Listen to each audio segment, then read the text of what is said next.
Mi esposa me l'amo al tale. Su voz era monotona, efficiente y extranamente triunfante. Me dijo sin rodeo que había heredado una fortuna y que yo necesitaba hacer mi malta e irme de la casa de inmediato. Cuando entré esa noche, los papel del divorcio me esperaban en la mesa del comedor. Los firmé, sonreí salí. Ella pensó que había ganado. No sabía elo que su tío había puesto en su testamento, y no tenía idea de elo que yo ya sabía.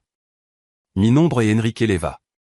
Tengo 52 años y dirijo un taller de mecanizado de précision en el norte de Nuevo León. Durant 28 años, he medido tolerancia de hasta milésima de pulgada. Trabajar a ese nivel te ensena una cosa, las pequeña diferencia important. Ojalá lo hubiera prestado a mi matrimonio y esa misma atención cuidadosa. La lamada lego en Marte. Mientras supervisaba una producción de pieza aeroespacial, las máquinas cantaban su canción constante. Mi teléfono vibró en mi cadra ici c'est le nombre en la pantalla. Me algé y respondí. No se molestó en assez platica. Simplement anunció la herencia y me dijo que me fura. Le pedi hablar. Me dio un ultimatum, te quiero fura en de la si. L'alnea se cortó. 2 semanas antes, Ramón Miranda, el tío de Brisa, me había llamado desde la clínica de cuidado paliativo. Estaba débil pero lucido. E protección para ti en el testamento, dijo. Cuando ella se enterre, actuará rápido. Preparat. Documenta todo. Confia en el proceso. Tosio, y luego falleció. Su advertencia no hizo que la llamada de Brisa fuera más fácil, pero significó que no me tomó por sorpresa. Ese día salí temprano del tale, le inventé una emergencia familiar a mi supervisor y conduje a casa con la cabeza lena de las palabras de Ramón. La casa parecía de exhibición, cada luz encendida como para iluminar la escena.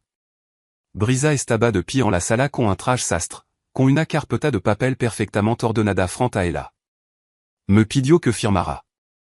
Los documentos parecían oficial papel opalina, impresión nítida pero carecían de celo, numéro de expedient y certificación ante notario. Me dio mala espina, mi instinto me decía que era una farsa. Firmé la pagina que me indicó, pero no sin ante fotografiar cada hoja. Luego preparé una malta, ropa, medicina, documento y mi laptop. Me registré en un motel cercano, del tipo que no pregunta y tiene cámara en cada esquina. La seguridad me daba tranquilidad. La advertencia de Ramón resonaba en mi mente. Abrí nuestra cuenta bancaria mancomunada. Al principio, todo parecía rutinario.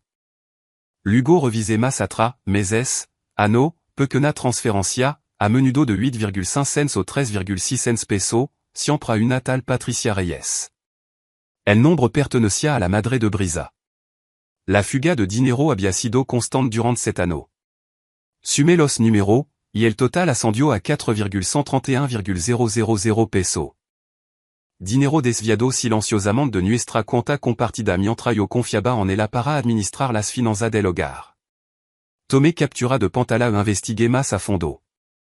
En mi carpeta de correo no deseado había una notificación del seguro de gasto médico de hacia 3 días, una solicitud para eliminarme de la póliza familiar, pendiente de revisión. Brisa ya había pedido cancelar mi cobertura. Tengo diabète tipo 2.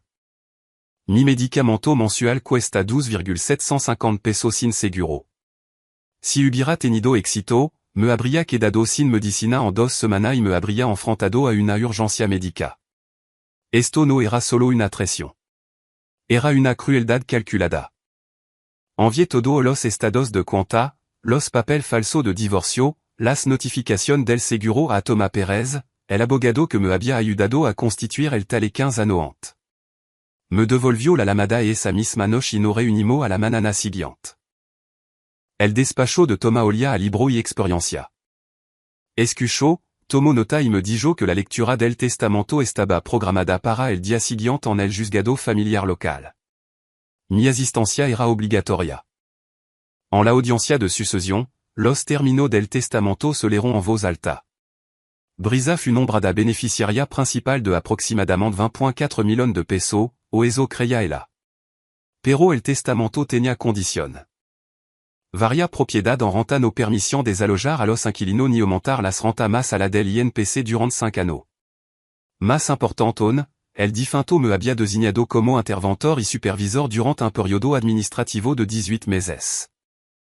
Ningún beneficiario podía usar los fondos de la herencia para obligar a un cónyuge a abandonar el hogar compartido sin el proceso legal adecuado.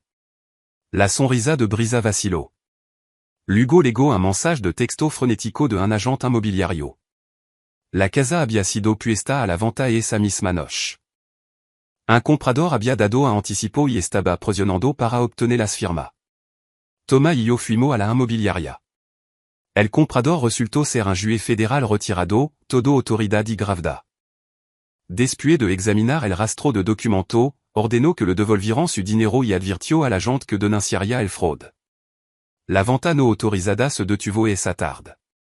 Emilia, mi hija menor, me envió un archivo de audio. En él, Brisa hablaba sin rodeo sobre cómo usaría la herencia para dejarme la cal. Admitió haber planeado esto durant ano y tratar el dinero como propio. La grabación fut un duro golpe, pero era una prueba. Tomás me dijo que en México es legal grabar una conversación si parte de ella. La voz grabada de Emilia podría usarse como evidencia en un juicio. En el paquete celado de Ramón en el juzgado, encontré montón de carta dirigida a mí.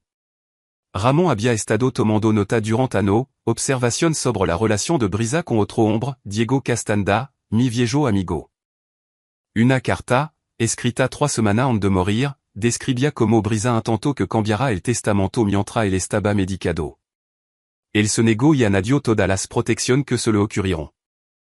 Otro papel que se deslizó del sobre era un estudio de tipo de sangre del nacimiento de Emilia con nota garabateada por Ramón.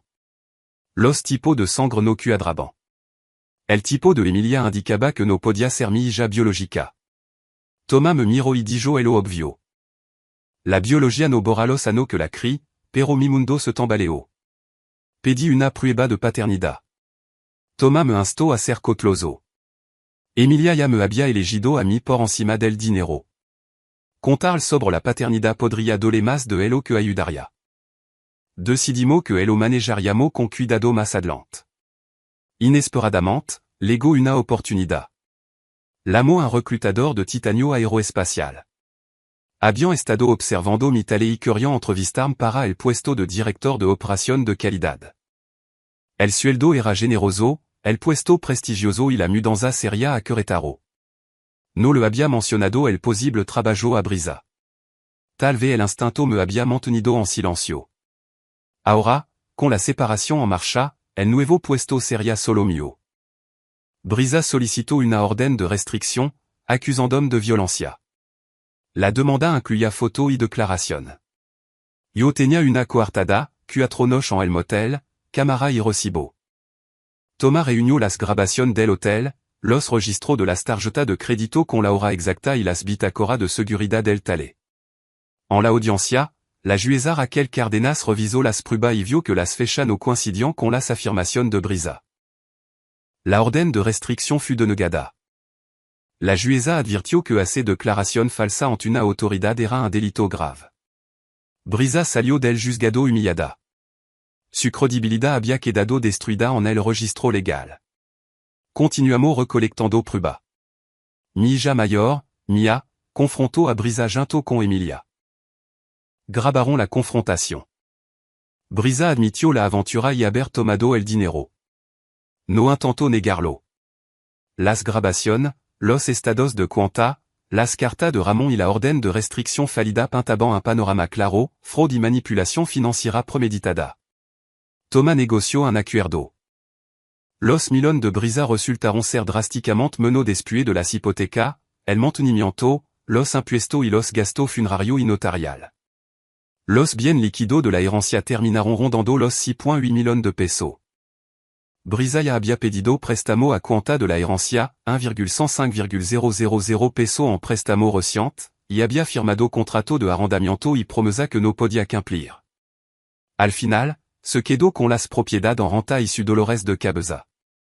Pero yo recibí la casa, mi negocio libre de reclamo y una devolución parcial de los fondos robados.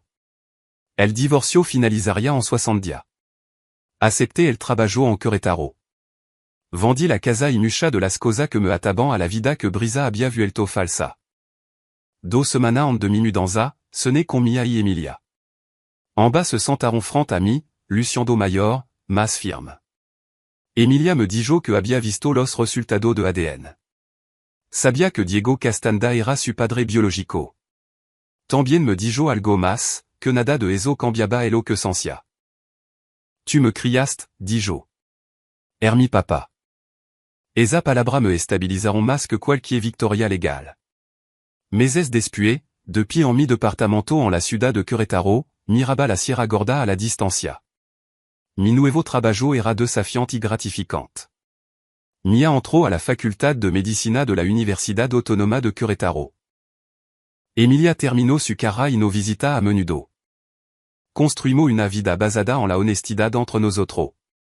Organizamos una cena para celebrar lo que habíamos soportado y en lo que nos habíamos convertido. Se aclara la garganta vinieron amigo, Colga y Thomas. Mi hija hablaron sobre el carácter, sobre la negativa a amargarse, sobre la elección de hacer lo correcto aunque si difícil. Me agradecieron por estar presente. No me satisfaz ver los problemas de brisa. Su plan se desmoronaron. Propiedad problemática, trabajo exigente, préstamo por vencer. Una relación con Diego que se vino abajo cuando el dinero no igualó la promesa. Eso no es venganza. Et una consecuencia. No senti triunfo, solo alivio y algo más suave, paz. Perdí un matrimonio construido sobre mentira. Perdí a un amigo que me traicionó. Casi pierdo mi cobertura médica y el futuro que esperaba. Pero gané un trabajo que me impulsa hacia adelante, y ya que eligieron la verdad por encima de la comodidad y, finalmente, mi propia dignidad. Brisa intentó destruirme con su traición. En lugar de eso, me libero para convertirme en el hombre que siempre estuve destinado a ser.